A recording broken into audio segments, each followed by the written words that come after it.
Right Pawan, assembly ఎన్నికల్లో BRS ఓటమి పాలైంది. ఇప్పుడు లోక్సభ ఎన్నికలు ఒక సవాలనే చెప్పొచ్చు. వీటికి ఎక్కడికక్కడ ఈ లోక్సభ ఎన్నికల్లో ఖచ్చితంగా గెలవాలి అని చెప్పేసి అన్ని పార్టీలకి గట్టి పోటీ ఇవ్వాలని చెప్పి నిర్ణయం తీసుకున్నారు. అండ్ అంతకు మించి దీనికి కేటీఆర్ కూడా నేతలందరినీ పిలిపించి ఓడిపోయిన వాళ్ళు గెలిచిన వాళ్ళు అందరూ కూడా ప్రజల్లోకి వెళ్ళాలి, దీనికి సంబంధించి మొత్తం కూడా ప్రజలతో మమేకం అవ్వాలి, ఎవరు కూడా వెనక్కి తగ్గొద్దు, నిరాశ నిస్పృహలతో ఎవరు ఉండొద్దు, అందరూ కూడా ఉత్సాహంతోనే పని చేయాలి అని చెప్పేసి వాళ్ళకి దిశానిర్దేశం చేయడం జరిగింది.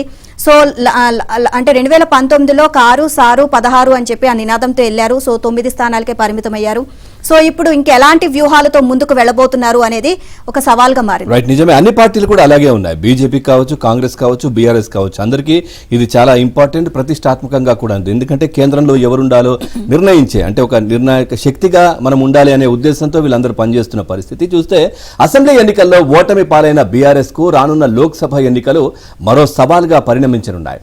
2019లో జరిగిన లోక్సభ ఎన్నికల్లో సారు కారు 16 నినాదంతో జనంలోకి వెళ్లిన ఆ పార్టీ 9 ఎంపీ స్థానాలకే పరిమితమైంది. ఇటు జహీరాబాద్, వరంగల్, చేవెళ్ల, మహబూబాబాద్, మెదక్, మహబూబ్ నగర్, ఖమ్మం, నాగర్ కర్నూల్, పెద్దపల్లి స్థానాలను దక్కించుకుంది.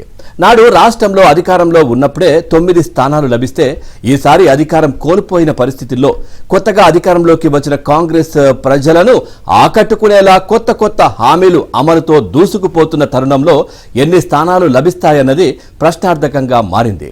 దీనిపై బీఆర్ఎస్ వర్గాల్లోనే ఆందోళన వ్యక్తమవుతోంది. ఇటీవల అసెంబ్లీ ఎన్నికల్లో మహబూబ్ నగర్, నల్లగొండ, ఖమ్మం, కరీంనగర్ జిల్లాలో కాంగ్రెస్ స్వీప్ చేసింది. పలు ఇతర జిల్లాలో బీఆర్ఎస్ 1-2 ఎమ్మెల్యే స్థానాలకు మాత్రమే పరిమితమైంది. ఈ నేపథ్యంలో లోక్సభ ఎన్నికల్లో పార్టీని గెలుపు తీరాలకు చేర్చడం పార్టీ అధినేత కేసీఆర్ కు గట్టి సవాలేనన్న అభిప్రాయాలు బీఆర్ఎస్ వర్గాల్లో వ్యక్తమవుతున్నాయి.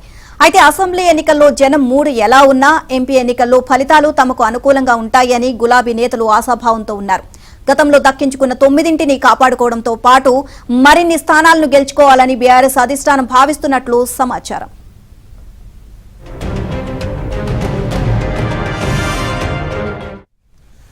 ఎంఐఎంతో ఉన్న స్నేహ సంబంధాల దృష్ట్యా మొత్తం 17 లోక్సభ నియోజకవర్గాల్లో హైదరాబాద్ను మినహాయించి మిగిలిన 16 సీట్లపై ఫోకస్ పెట్టబోతున్నట్లు బీఆర్ఎస్ శ్రేణులు చెబుతున్నాయి. ఆయా స్థానాల్లో సిట్టింగులు, గతంలో ఓటమి పాలైన వారిని తిరిగి బరిలోకి దించుతారా, కొత్త వారికి అవకాశం ఇస్తారా అన్న దానిపై పార్టీ అధినేత నిర్ణయం తీసుకోనున్నారని పేర్కొంటున్నాయి. ఇక అసెంబ్లీ ఎన్నికల్లో అభ్యర్థులను మార్చకపోవడం వల్లే ఎదురు దెబ్బ తగిలిందన్న విశ్లేషణల నేపథ్యంలో ఎంపీ అభ్యర్థులను మారుస్తారా, కొత్త వాళ్లకి ఛాన్స్ ఇస్తే ఎవరికి ఇస్తారన్న దానిపై పార్టీలో జోరుగా చర్చ నడుస్తోంది. మళ్లీ టిక్కెట్ రాదేమోనన్న ఆందోళనతో కొందరు సిట్టింగ్ ఎంపీలు ఉండగా అసెంబ్లీ బరిలో ఓటమి పాలైన కొందరు లోక్సభ బరిలో నిలిచేందుకు ఉత్సాహపడుతున్నారు. కొన్ని స్థానాల్లోనైతే కొత్త వారికి ఛాన్స్ దక్కనుందనే ప్రచారం జోరుగా సాగుతోంది. అధినేత కేసీఆర్ కూడా మెదక్ నుంచి ఎంపీగా పోటీ చేసే అవకాశం ఉన్నట్లు పార్టీ వర్గాల్లో చర్చ నడుస్తోంది. అదే జరిగితే ప్రస్తుత పరిస్థితుల్లో పార్టీలో కొత్తగా జవసత్వాలు నింపినట్లవుతుందని భావిస్తున్నారు.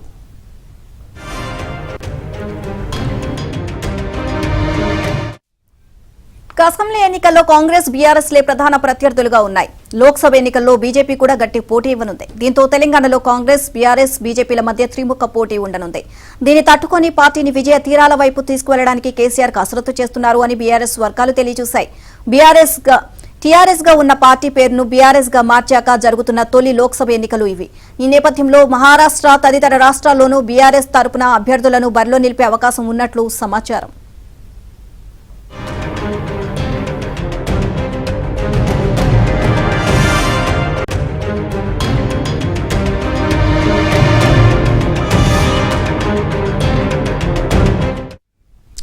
అసెంబ్లీ ఎన్నికల్లో ఎదురైన ఓటమితో కుంగిపోవద్దని, లోక్సభ ఎన్నికలకు సిద్ధం కావాలని బీఆర్ఎస్ శ్రేణులకు ఆ పార్టీ వర్కింగ్ ప్రెసిడెంట్ కేటీఆర్ పిలుపునిచ్చారు. ఈ మేరకు అసెంబ్లీ నియోజకవర్గాల వారీగా సమావేశాలు ఏర్పాటు చేసుకోవాలన్నారు. జనవరి 26లోగా సమావేశాలు పూర్తి చేయాలని సూచించారు. సోమవారం తెలంగాణ భవన్లో చేవెళ్ల లోక్సభ నియోజకవర్గ నేతలతో కేటీఆర్ సమావేశమయ్యారు. లోక్సభ ఎన్నికల బరిలో నిలిచే బీఆర్ఎస్ అభ్యర్థులను గెలిపించేందుకు పార్టీ శ్రేణులు కృషి చేయాలని, గెలిచిన ఎమ్మెల్యేలతో పాటు ఓటమి చెందిన వారు సైతం నియోజకవర్గాల్లో ప్రజలకు, పార్టీ శ్రేణులకు అందుబాటులో ఉండాలని అన్నారు. అసెంబ్లీ ఎన్నికల్లో పరాజయం చెందిన అభ్యర్థులే ఆయా నియోజకవర్గాల ఇన్ఛార్జీలని స్పష్టం చేశారు. వారు ఆయా నియోజకవర్గాల్లో విస్తృతంగా పర్యటించాలన్నారు.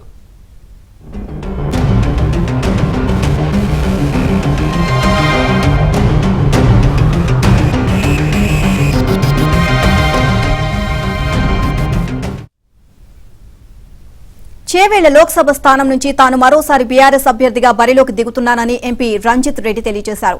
తనను అక్కడి నుంచి మళ్లీ పోటీ చేయాలని బీఆర్ఎస్ వర్కింగ్ ప్రెసిడెంట్ కేటీఆర్ చెప్పినట్లు మీడియాకు వెల్లడించారు. బీఆర్ఎస్ ఖాళీ అవుతుంది అంటూ కాంగ్రెస్ బీజేపీ చేస్తున్న అసత్య ప్రచారాన్ని తిప్పికొట్టేందుకు తామంతా కృషి చేస్తాము అన్నారు. అసెంబ్లీ ఎన్నికల్లో బీఆర్ఎస్ ఓడిన స్థానాలపై ప్రత్యేక దృష్టి పెడతామని చెప్పారు. రైట్, ఇక ఇదే విషయానికి సంబంధించి మరింత సమాచారాన్ని మా కరెస్పాండెంట్ నరసింహరావు అడిగి తెలుసుకుందాం. నరసింహరావు, ఎంపీ స్థానాలకు సంబంధించి లోక్సభ ఎన్నికలకు సంబంధించి బీఆర్ఎస్ అయితే విస్తృతంగా కసరత్తు చేస్తున్న పరిస్థితులు కనిపిస్తా ఉన్నాయి. మీ దగ్గర ఉన్న అప్డేట్స్ ఏంటి? పవన్, ఇప్పటికే అసెంబ్లీ ఎన్నికల్లో ఓటమి భారంతో ఉన్నటువంటి బీఆర్ఎస్ ఇక లోక్సభ ఎన్నికల పైన దృష్టిని సారించింది. సో లోక్సభ ఎన్నికల్లోనైనా సత్తా చాటాలి అని చెప్పి భావిస్తా ఉంది. అందులో భాగంగా ఇప్పటి నుంచే పార్టీని ప్రిపేర్ చేసే పనిలో BRS party working president KTR పడ్డారు. ఎందుకంటే మొన్న జరిగినటువంటి ఎన్నికల్లో అనూహ్యంగా ఘోర ఓటమిని చవిచూసింది. 3 స్థానాలు ఉన్నటువంటి అసెంబ్లీలో 103 మంది ఎమ్మెల్యేల బలం ఉన్నటువంటి బీఆర్ఎస్ పార్టీ మొన్న జరిగినటువంటి ఎన్నికల్లో 39 స్థానాలకు పడిపోయింది. 39 మంది ఎమ్మెల్యేలు మాత్రమే గెలుచుకుంది. సో ఈ ఓటమి బలంతో కుంగిపోకుండా ఇంకా ఇప్పటికే లోక్సభ ఎన్నికలకు ప్రిపేర్ కావాలని చెప్పి డిసైడ్ చెప్పి పార్టీ శ్రేణులని పార్టీ నాయకత్వాలను కూడా సిద్ధం చేసే పనిలో పడ్డారు. దాంతో పాటుగా అభ్యర్థుల పైన కూడా కసరత్తు స్టార్ట్ చేశారనేటువంటిది మనకు స్పష్టంగా అర్థమవుతా ఉంది. ఇప్పటికే సిట్టింగ్ల పనితీరు వ్యవహారాల పైన కూడా సర్వేలు నిర్వహిస్తా ఉన్నారు. సర్వేల ఆధారంగానే అభ్యర్థుల్ని ఎంపిక చేయాలనేటువంటి ఆలోచనతో బీఆర్ఎస్ పార్టీ అధినాయకత్వం ఉంది. ఎందుకంటే మొన్న జరిగినటువంటి అసెంబ్లీ ఎన్నికల్లో 12 సిట్టింగ్ స్థానాలను మారిస్తే 9 స్థానాల్లో గెలిచారు. సో ఈ లెక్కన సిట్టింగ్ ఎమ్మెల్యేలని కనుక మరికొంతమందిని మార్చి ఉన్నట్లయితే ఫలితాలు మరో రకంగా ఉండేటువంటి ఆలోచన బీఆర్ఎస్ పార్టీ నాయకుల్లో శ్రేణుల్లో కూడా ఉంది. సో ఈ నేపథ్యంలో ఇక్కడ లోక్సభ ఎన్నికల్లో కూడా ప్రస్తుతం ఉన్నటువంటి సిట్టింగ్ ఎంపీల్లో 9 మంది సిట్టింగ్ ఎంపీలు ఉన్నారు ప్రస్తుతము.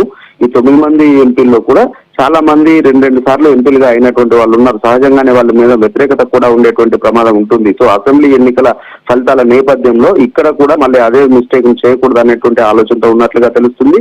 మెజార్టీ స్థానాల్లో సిట్టింగ్ ఎంపీ మార్చేటువంటి ఆలోచనతో ఉన్నట్లుగానే ఒక విస్తృతమైనటువంటి చర్చ అయితే బీఆర్ఎస్ పార్టీ ఇంటర్నల్ సర్కిల్స్ లో జరుగుతూ ఉంది. అయితే అంతిమంగా సర్వేల ఆధారంగానే సర్వే రిపోర్ట్ల ఆధారంగానే మార్చాలని ఆలోచనతో ఉన్నట్లుగా తెలుస్తా ఉంది. అయితే ఇప్పటికే 9 స్థానాల్లో మెదక్ ఎంపీ స్థానం ఖాళీ అయిపోయింది. ఎందుకంటే అక్కడ మెదక్ ఎంపీగా ఉన్నటువంటి కొత్త ప్రభాకర్ రెడ్డి ఆల్రెడీ ఆయన దుబ్బాక నుంచి ఎమ్మెల్యేగా పోటీ చేసి విజయం సాధించారు.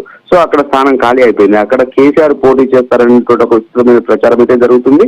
ఇక దాంతో పాటుగా మిగిలిన 8 స్థానాల్లో ఇప్పుడు చేవెళ్ల సిట్టింగ్ ఎంపీగా ఉన్నటువంటి రంజిత్ రెడ్డికి మాత్రమే మళ్ళీ మరో అవకాశం ఇస్తామని చెప్పి బీఆర్ఎస్ అధినాయకత్వం గ్రీన్ సిగ్నల్ ఇచ్చింది. ఇక మిగిలిన 7 స్థానాల్లో మాత్రం దాదాపుగా మెజార్టీ స్థానాలను మార్చేటువంటి అవకాశాలు ఉన్నట్లుగా తెలుస్తా ఉంది. సో ఈ నేపథ్యంలో మొన్న ఎన్నికల్లో పోటీ చేసి ఓడిపోయినటువంటి ఎమ్మెల్యే అభ్యర్థులు కూడా మరో ఎంపీగా అవకాశం ఛాన్స్ దక్కించుకొని పోటీ చేయాలనేటువంటి ఆలోచనతో ఉన్నారు.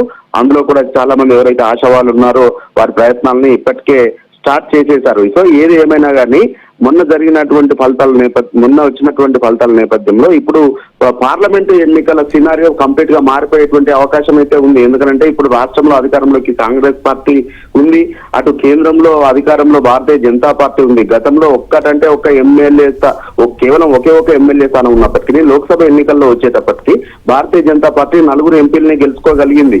సో ఇప్పుడు అధికారంలో కాంగ్రెస్ పార్టీ ఉంది కాబట్టి రాష్ట్రంలో వారు కూడా బలంగా జనాల్లోకి వెళ్లి ఎక్కువ ఎంపీ స్థానాలు గెలుచుకొని కేంద్రానికి కాంగ్రెస్ అధినాయకత్వానికి అందించాలనే ఆలోచనతో కాంగ్రెస్ కూడా పనిచేసేటువంటి అవకాశం ఉంటుంది. మళ్ళీ ప్రధానమంత్రికి జరిగేటువంటి ఎన్నికలు, ప్రధాని ఎన్నుకోవడం కోసం జరిగేటువంటి ఎన్నికలు కాబట్టి ప్రజల మూడ్ కూడా కొంత డిఫరెంట్ గా ఉండేటువంటి ఆలోచన ఉంటుంది. సో ఈ నేపథ్యంలో తాము రేస్ లోనే ఉండి మంచి ఫలితాలు సాధించాలి అని అంటే సో ఇప్పటి నుంచే జనాల్లోకి వెళ్ళాలి అనేటువంటి ఆలోచనతో ఇన్ఛార్జీలకు కూడా బాధ్యతలను అప్పగిస్తా ఉంది. ఎక్కడైతే ఓడిపోయినటువంటి వాళ్ళు ఉన్నారో కేవలం ఇప్పుడు ఉన్నటువంటి సిట్టింగ్ స్థానాల్లో ఒక మెదక్ స్థానంలో అదేవిధంగా చేవెళ్ల స్థానంలో పరిధిలోని ఎమ్మెల్యే స్థానాలను మాత్రమే మెజార్టీగా గెలుచుకోగలిగింది.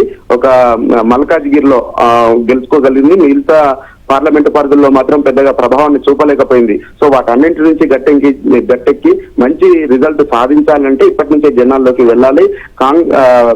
తెలంగాణకి బీఆర్ఎస్ పార్టీ శ్రీరామ రక్ష అనేటువంటి నినాదంతో జనాల్లోకి వెళ్ళాలనేటువంటి ఆలోచనతో ఇప్పుడు ఓడిపోయినటువంటి అభ్యర్థులే ఇన్ఛార్జీలుగా ఉండి వారంతా కూడా వెంటనే జనాల్లోకి వెళ్లి ప్రచారాన్ని స్టార్ట్ చేయాలనేటువంటి దిశానిర్దేశాన్ని కేటీఆర్